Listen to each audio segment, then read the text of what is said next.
नमस्कार किसान साथियों, हमारे YouTube चैनल एग्रीजीवन में आपका स्वागत है। आज हम इस वीडियो में बात करेंगे कि सूअर को फीड खिलाने का सही तरीका क्या होना चाहिए।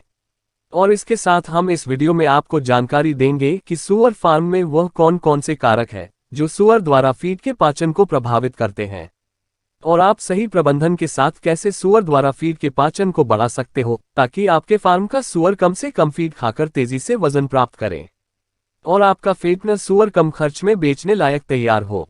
तो सबसे पहले हम बात कर लेते हैं कि सूअर को फीड खिलाने का सही तरीका क्या होना चाहिए। सूअर पालन करने के कई उद्देश्य होते हैं। कोई शौक के लिए अपने घर के पिछवाड़े में 1 से 2 सूअर पालता है, लेकिन इस संबंध में फीड का खर्च कितना हो इसका ज्यादा महत्व नहीं होता। इन सूअर पालक किसानों के लिए फीड का खर्चा ज्यादा होना चिंता का विषय नहीं है, क्योंकि सूअर पालन करने का इनका उद्देश्य लाभ प्राप्त करना नहीं है, बल्कि अपने सूअर को खूबसूरत स्वस्थ दिखने लायक बनाना है और इसे बीमारियों से बचाना है। लेकिन सूअर पालन करने वाले वह सूअर पालक किसान जो लाभ प्राप्त करने के लिए सूअर पालन कर रहे हैं, उनके लिए फीड का खर्च काफी महत्व रखता है। इनको कोशिश करनी चाहिए कि सूअर कम से कम फीड खाकर तेजी से वजन प्राप्त करें। वैसे अलग अलग उम्र और श्रेणी के सूअर को कौन कौन सी फीड खिलानी चाहिए, इसके बारे में संपूर्ण जानकारी हमने फीड फॉर्मुलेशन वाले वीडियो में दी है, जिसे आप ऊपर कोना में आई बटन से जाकर देख सकते हैं। संतुलित फीड तैयार कर लेने के बाद बारी आती है सूअर को फीड खिलाने की। तो सूअर को फीड खिलाने का आदर्श और सही तरीका क्या हो, ये सूअर पालन करने वाले किसानों के बीच काफी बहस का मुद्दा है और यह सूअर पालन में आर्थिक सफलता के लिए काफी महत्व रखता है। तो अब हम जान लेते हैं कि सूअर को फीड खिलाने का आदर्श और सही तरीका क्या होना चाहिए। सूअर की फीड में सभी आवश्यक अनाज को संतुलित मात्रा में मिक्स करने के बाद फीड को सूअर के लिए परोसा जाता है। लेकिन फीड को मिक्स कर लेने के बाद उसे पकाना जरूरी होता है, ताकि फीड में मौजूद पोषक तत्व की रासायनिक संरचना सरल हो जाए, जो सूअर द्वारा आसानी से पचाया जा सके। तो इतने फीड को सही तरह से तापमान में पकाने के लिए बड़े आधुनिक संयंत्र की आवश्यकता होती है। लेकिन छोटे और मध्यम वर्गीय सूअर पालक किसान इसके खर्च का वहन नहीं कर सकते। इसलिए इन छोटे और मध्यम वर्गीय सूअर पालक किसानों को ऐसा तरीका अपनाना होगा जिससे फीड की रासायनिक संरचना सरल हो सके, जो सूअर के लिए आदर्श और सही हो, और जो सूअर पालक किसानों के लिए आसान हो, और जो लाभकारी हो, और जो खर्च में भी कम हो। वैसे तो बाजार में मिलने वाले कमर्शियल फीड को लेकर इस बात की चिंता करने की आवश्यकता नहीं होती है, क्योंकि यह फीड मिक्सर में मिक्स होने के बाद आधुनिक संयंत्रों से पकाया जाता है। ये सच है कि बाजार में मिलने वाला कमर्शियल फीड आपकी फीड को पकाने की यह चिंता घटा सकता है, लेकिन इसका अधिक खर्च आपके लिए बड़ी चिंता का कारण बन सकता है। तो अब बात यह आती है कि घर पर बने फीड को बिना किसी आधुनिक संयंत्र के कैसे पकाएं। हम यहाँ जिस फीड को पकाने की बात कर रहे हैं वह सूअर के लिए आदर्श रूप से तैयार होना चाहिए। कुछ फल और सब्जियां और कृषि उत्पादों को आदर्श बनाने के लिए उनकी अलग से प्रोसेसिंग करने की आवश्यकता होती है। उन्हें निर्जलित करने के लिए उन्हें सूखे गुदे में बदलने की आवश्यकता होती है। फल और सब्जियों के गुदे, जिसे पोमीज भी कहते हैं, इसे साल भर उपलब्ध रखने के लिए इसे साइलेज में बदलना होता है। कुछ अनाज और फल सब्जियों की साइलेज में फाइबर की बहुत कठिन रासायनिक संरचना होती है, जिसे सूअर द्वारा पूरी तरह ठीक से पचाया नहीं जा सकता है। इसलिए इसे सरल बनाने के लिए उनका किण्वन या फर्मेंटेशन किया जाना जरूरी है। तो फीड को किण्वन या फर्मेंटेशन कैसे करना है, इसके बारे में विस्तृत जानकारी के साथ अलग से वीडियो हमारे चैनल पर अपलोड कर देंगे। इस वीडियो में हम फार्म पर तैयार फीड को बिना किसी आधुनिक मशीनों के द्वारा कैसे पकाए इस विषय पर बात करेंगे, जिसे हम फार्म पर तैयार सूअर की फीड को पकाने का पारंपरिक तरीका भी कहते हैं। तो फार्म पर तैयार सूअर की फीड को पकाने के पारंपरिक तरीके में अनाज को पानी में रखा जाता है, जो कुछ समय पश्चात पानी में फूल जाता है और पानी की मदद से अनाज नरम हो जाता है और इसकी रासायनिक संरचना भी सरल हो जाती है, जिसे सूअर द्वारा आसानी से पचाया जा सकता है। तो आपको अपने फार्म पर यह तरीका अपनाते समय कुछ महत्वपूर्ण बातों का ध्यान रखना चाहिए, जो इस प्रकार है। पहली बात आपको ये ध्यान रखना चाहिए कि आपको आदर्श रूप से तैयार फीड सूअर को खिलाने से पहले उसे 8 से 10 घंटे तक पानी में भिगो देना है। आपको 10 किलो सूखी फीड को लगभग 25 से 30 लीटर पानी में भिगोकर रखना चाहिए।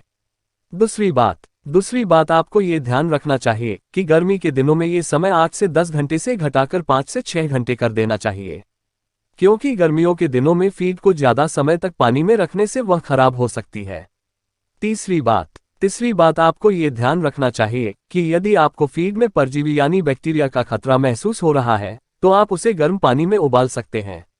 यदि आप गर्म पानी में उबालने का खर्च और मेहनत वहन कर सकते हैं तो आप सभी फीड को गर्म पानी में उबाल सकते हैं और उबालकर ठंडा होने के बाद उस फीड को अपने सुअर को खाने के लिए दे सकते हैं। किस सुअर को कितनी फीड देना है, इसके बारे में संपूर्ण जानकारी वाली वीडियो हम इस चैनल पर पहले ही अपलोड कर चुके हैं, जिसे आप ऊपर कोना में आई बटन से जाकर देख सकते हैं। चौथी बात आपको ये ध्यान रखना चाहिए कि इस समय आप फीड में उन दवाइयों को और अन्य फीड उत्पादों को मिला सकते हैं जो कम मात्रा ग्राम मिलीग्राम में मिलाई जाती है, जो फीड को हाथ से मिक्स करने पर ठीक से फीड में मिक्स नहीं होती है। इस समय आपको इस बात का विशेष ध्यान रखना है कि कुछ दवाएं ऐसी होती हैं जिनको गर्म करने पर उनका फीड में प्रभाव खत्म हो जाता है। तो ऐसी दवाइयों को फीड गर्म करने के बाद जब फीड ठंडा हो जाए तब आप फीड में मिला सकते हैं। तो ये तरीका अपनाकर आप बिना किसी आधुनिक मशीनों की मदद से अपने फार्म पर फीड को पका सकते हैं।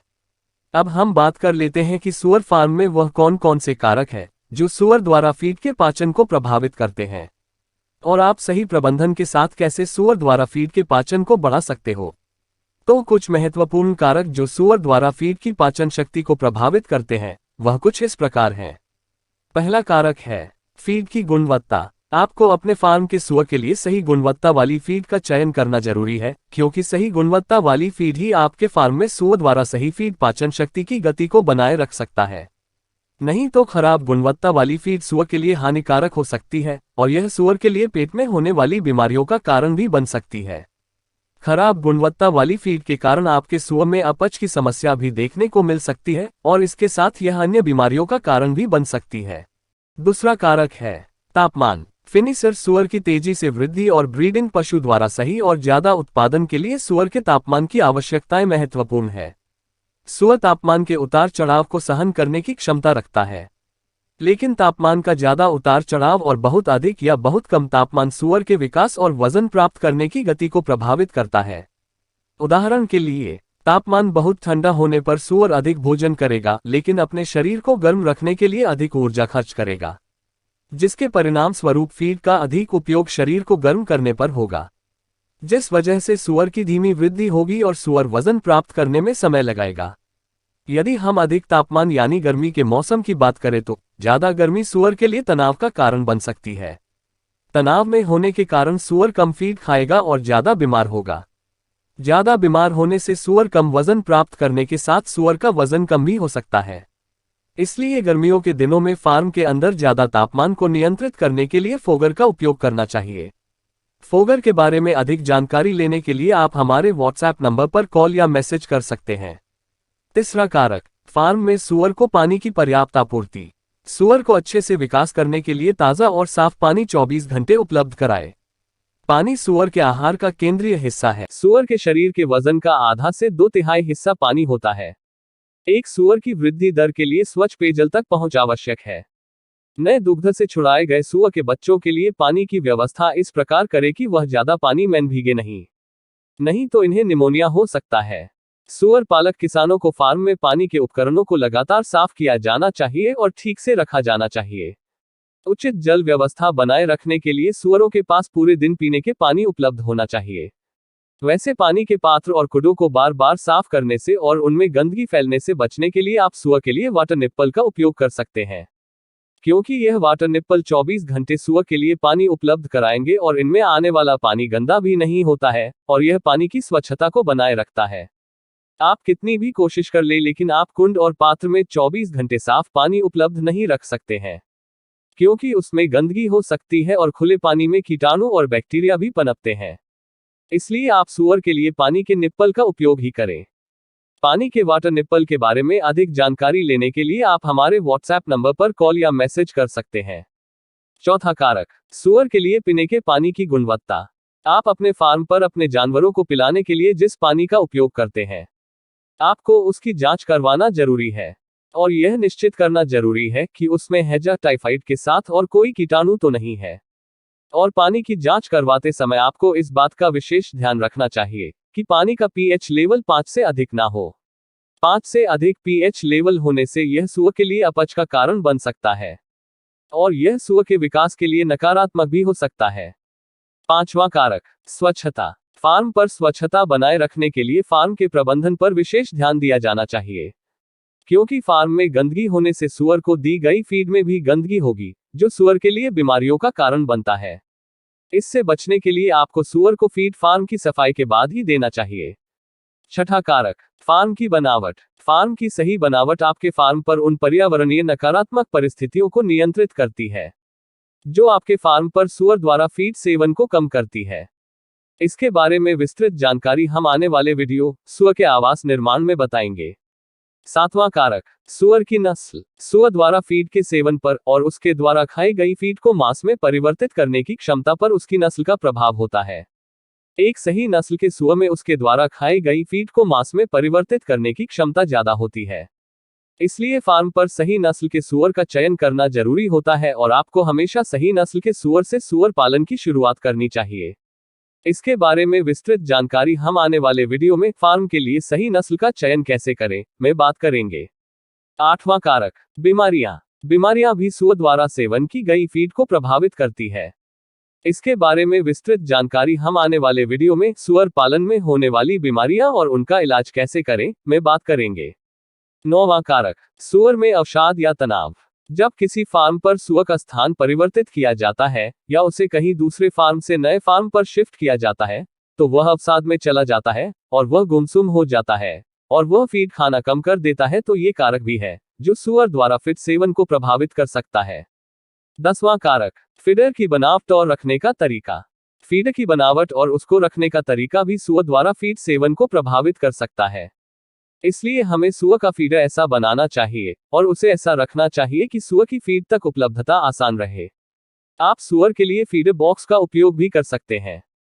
फीडर बॉक्स के बारे में अधिक जानकारी लेने के लिए आप हमारे व्हाट्सएप नंबर पर कॉल या मैसेज कर सकते हैं। तो किसान साथियों, आपको हमारी यह वीडियो कैसी लगी? यदि पसंद आए हो तो इस वीडियो को लाइक करें और सभी सूअर पालक किसानों तक इस वीडियो को शेयर करें। आगे भी लगातार ऐसे वीडियो देखने के लिए हमारे YouTube चैनल एग्रीजीवन को सब्सक्राइब करें।